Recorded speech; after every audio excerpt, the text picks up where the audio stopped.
ఈ విషయమే చెప్తూ ఉంటాను. జ్ఞానాన్ని సంపాదించుకోండి. జ్ఞానాన్ని సంపాదించుకోండి అన్నాము అంటే అజ్ఞానాన్ని తొలగించుకోండి అని చెప్పడమే దాని అర్థం. అజ్ఞానంలో ఉండకండి. చెప్తారు కష్టాల గురించి, దాని గురించి, దీని గురించి. అందరూ ఎలా పోతుందో చెప్తారు. నేనేమంటానంటే ఆ కష్టాలు రాకుండా చూసుకోమని చెప్తాను నేను. రావడానికి కారణం అజ్ఞానం. రాకుండా ఉండాలంటే జ్ఞానం పొందవలసిందే. పత్రి గారు కూడా జ్ఞానానికే పెద్దపీట వేశారు. చిన్నపీటలు ఉంటే ఉండొచ్చు, పెద్దపీట జ్ఞానానికే వేశారు.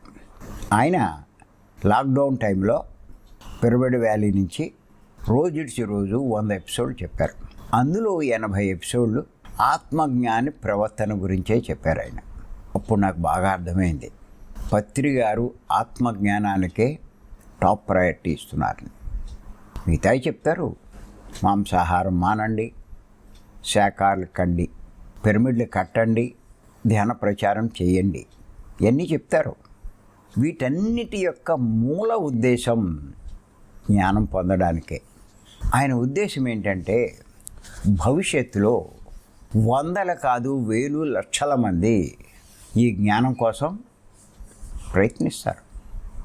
అంతమందికి ఈ జ్ఞానం పొందే అవకాశం కల్పించడం కోసమే ఇంతంత పెద్ద పెద్ద ప్రాజెక్టులు ఆయన తీసుకురావడానికి కారణం. మనం భీమవరంలో ఆత్మజ్ఞానం పొందాలనే కాంక్ష ఉన్న వాళ్ళ కోసం ఒక చిన్న ప్రాజెక్ట్ తయారు చేసాం. ఏమో అందులో ఒక 400-500 అంతకన్నా అవకాశం ఉండదు.